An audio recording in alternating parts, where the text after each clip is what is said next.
ketemu lagi di mata kuliah akuntansi keuangan lanjutan 2. Hari ini kita akan mempelajari tentang kepemilikan saham ya, di mana di sini adalah saling memiliki saham atau mutual holding.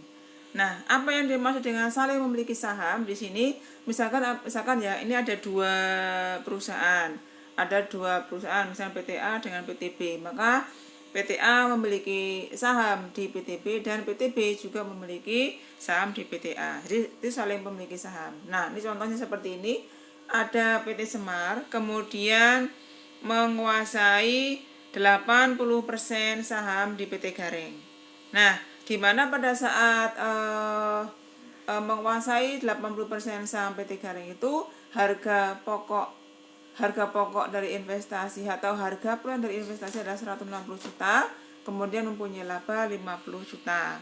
Kemudian pada tanggal 1 Januari 2020 PT Gareng itu juga menguasai atau memiliki saham di PT Semar sebanyak 10%. Jadi 10% ini saja ya, di mana harga peluangnya adalah 32.600 dan laba yang diperoleh adalah 25 juta. Nah, ini adalah saling memiliki saham, artinya antara PT Semar memiliki 80% saham PT Gareng dan PT Gareng memiliki 10% PT Semar.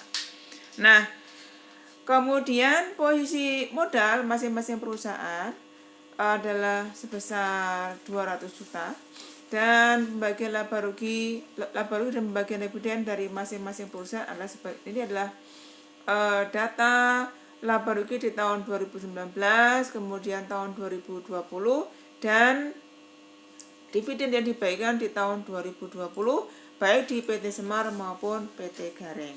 Nah, kemudian kita hitung bagaimana apabila metode yang dipakai adalah metode equity. Nah, kita pakai misal ya, Jadi misalkan laba PT Semar itu adalah X, kemudian laba PT Gareng itu adalah Y ya. Jadi persamaannya nanti kita buat, karena tadi PT Semar itu menguasai 80% saham PT Gareng dan PT Gareng menguasai 10% PT Semar, maka persamaannya adalah X laba PT Semar atau X sama dengan 50 juta ditambah dengan kepemilikan saham dari PT Gareng. Jadi 80% dari laba PT Gareng.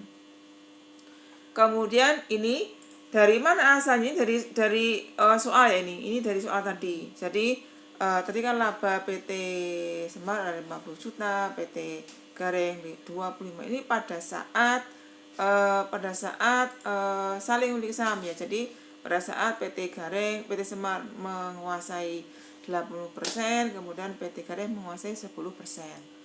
Kemudian kita substitusikan. Jadi setelah persamaan itu kita buat, maka kita substitusikan. Ya, ini kita kembali ke matematika ya. Jadi kita pakai persamaan yang pertama. Kita bisa menggunakan persamaan pertama atau bisa kita mulai dengan persamaan kedua, sama saja ya. Jadi yang ini kalau dalam contoh ini kita pakai persamaan yang pertama ya. Jadi X sama dengan 50 juta ditambah dengan 80% dari laba PTY dari Z.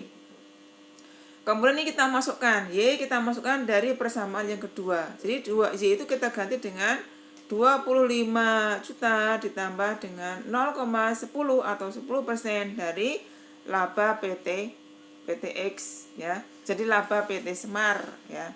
Kemudian kita ini kita kalikan. Ini 80% kali 25 juta dan 80% kali 0,10x. Nah, 0,10x adalah 0,08x. Nah, kemudian kita tambahkan 50 juta ditambah 20 juta itu kan 70 juta. Nah, ini sekarang kita pindah tempat ya. Jadi X, karena ini pindah dari 0,08x kita pindahkan ke sebelah kiri, maka ini berubah. Ya, ini berubah berubah tanda ya. Nah, tadinya positif menjadi negatif. Jadi X min 0,08x sama dengan 70 juta. Jadi X sama dengan, nah itu 70 juta dibagi dengan 0,92 ya, sama dengan 76 sekian. Setelah laba PT Semar kita peroleh, jadi ini labanya. Setelah laba PT Semar kita peroleh, maka kita masukkan ke persamaan yang kedua. Persamaan kedua adalah Y sama dengan 25 juta ditambah dengan 0,10X ya. Jadi X tadi sudah kita cari 76 sekian, maka kita masukkan, kita kalikan dengan 0,10. Kemudian kita tambahkan dengan laba dari PT Gareng ya. Kemudian kita boleh jumlah Y atau jumlah laba PT Gareng adalah 32 sekian. Itu adalah laba PT Gareng. Nah, setelah itu kita buat jurnal. Nah, tadi kan yang pertama adalah mencatat laba PT. Ini yang mencatat adalah PT Semar. Yang pertama adalah mencatat laba PT Gareng. Tadi laba PT Gareng adalah 32 ya, PT Gareng ada 32 sekian. Maka karena PT Semar itu menguasai 80% dari PT Gareng, maka ini adalah 80% kali laba yang sudah dibeli tadi adalah 32 sekian. Kemudian yang kedua, mencatat dividen PT Gareng. Dividen PT Gareng adalah sebesar 10 juta ya. Jadi kita lihat di soal dividen ada ini. Jadi dividen PT Gareng adalah 10 juta dividennya. Maka ini kita kalikan 80%. Maka kita peroleh dividen PT Gareng adalah 8 juta. Ini kalau kita menggunakan metode equity ya. Jadi metode equity itu kas pada investasi saham. Itu langsung dibayar. Kemudian jurnal pada PT Gareng, karena PT Gareng itu menguasai 10% saham PT Semar, maka kita lihat laba PT Semar ya, setelah kita hitung dengan substitusi tadi, laba PT Semar adalah 76 sekian. Maka kita kalikan dengan 10% karena dia menguasai hanya 10%. Maka 10% dikalikan dengan laba PT Semar, ini adalah 10%. Ini sama dengan 7 juta sekian. Kemudian mencatat dividen dari PT Semar, karena PT Semar tadi kan membagi dividen 15 juta ya. Kita lihat 15 juta. Nah, ini adalah dividen PT Semar ada 15 juta. Ini kita kalikan dengan 10%. 10%-nya adalah 1,5. Gitu ya. Itu kalau jurnal yang kita buat dengan metode equity. Nah, berikutnya bagaimana kalau dicatat dengan metode cost ya, ini. Maka laba ditahan PT Semar dan PT Gareng pada akhir tahun 2020 kita mencari berapa kenaikan atau penurunan ya. Jadi laba awal, ini kan laba di tahun, caranya adalah laba akhir tahun kemarin ya, ini akhir tahun 2019 ditambah dengan laba rugi tahun 2020, kemudian dikurangi dengan dividen kalau ada ya, dikurangi dengan dividen dari masing-masing perusahaan, ditambah atau dikurangi dengan pengakuan dividen dari masing-masing perusahaan. Maka di pengakuan dividen dari PT Gareng tadi kan mengakui, PT Semar itu mengakui dividen dari sebesar 8 juta, 80%-nya ya. Kemudian PT Gareng mengakui dividen yang dibagikan oleh PT Semar itu sebesar 10%, maka itu adalah 1,5. Nah, itu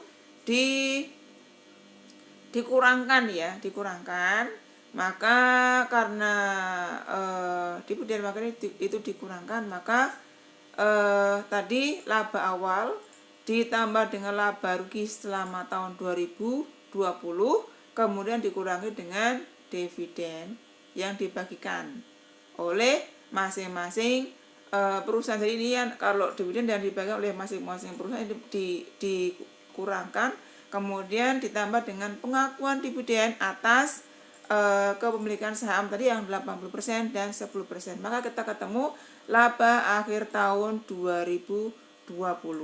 Nah, ini dengan metode cost. Nah, kemudian setelah kita menemukan berapa laba dari laba akhir dari masing-masing perusahaan itu PT Semar dan PT Gareng, maka kita masukkan ya, nanti kita buat persamaan ya. Jadi kita pakai misal lagi, jadi misalkan laba PT Semar itu X, laba PT Gareng itu Y, maka persamaannya karena laba PT X tadi 73 juta dan laba PT Y itu adalah Gareng yaitu 36,5 juta, maka persamaannya adalah X sama dengan 73 juta ditambah dengan 80% saham PT Gareng ya. Kemudian untuk yang Y sama dengan laba PT Gareng ditambah dengan 10% kepemilikan dari PT Semar. Nah, di sini sama dengan X dikurangi dengan 30 juta. 30 juta itu adalah laba awal ya. Karena tadi ada dikurangi dengan 30 juta ya. Kemudian kita substitusikan. Nah, ini kita substitusikan. Kemudian sama ya. Jadi ini kita kalikan dulu. Ini yang 10% kali X, kemudian 10% kali 30 juta. Kemudian kita yang sama tandanya kita tambahkan atau kita kurangkan. Kemudian maka ketemu 40.800 ditambah dengan 0,08 Y. Nah, ini berubah ke sebelah kiri, maka berubah tanda yang tadinya positif menjadi negatif. Nah, kemudian Y sama dengan 40.800 dibagi dengan 0,92 sama dengan 44 sekian.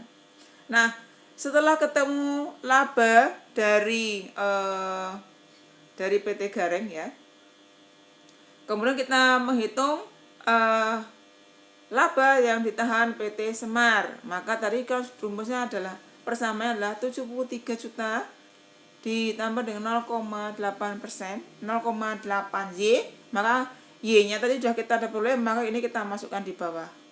Nah, ini kita masukkan, kemudian kita kalikan ya, kemudian ini kita jadi jumlah laba PT Semar, laba dan PT Semar adalah 108 sekian juta. Nah, sehingga hak minoritasnya untuk menghitung berapa hak minoritas dari PT Gareng, karena PT Semar itu menguasai 80% saham PT Gareng, maka hak minoritas dari PT Semar adalah sebesar 20%. Ini kan 20%. Maka 20% dikalikan dengan laba tadi. Nah, jadi itu adalah hak dari PT Gareng dan sisanya yang 80% itu adalah hak dari PT Semar. Ya, demikian penjelasan mengenai mutual holding atau saling memiliki saham. Semoga bermanfaat. Assalamualaikum warahmatullahi wabarakatuh.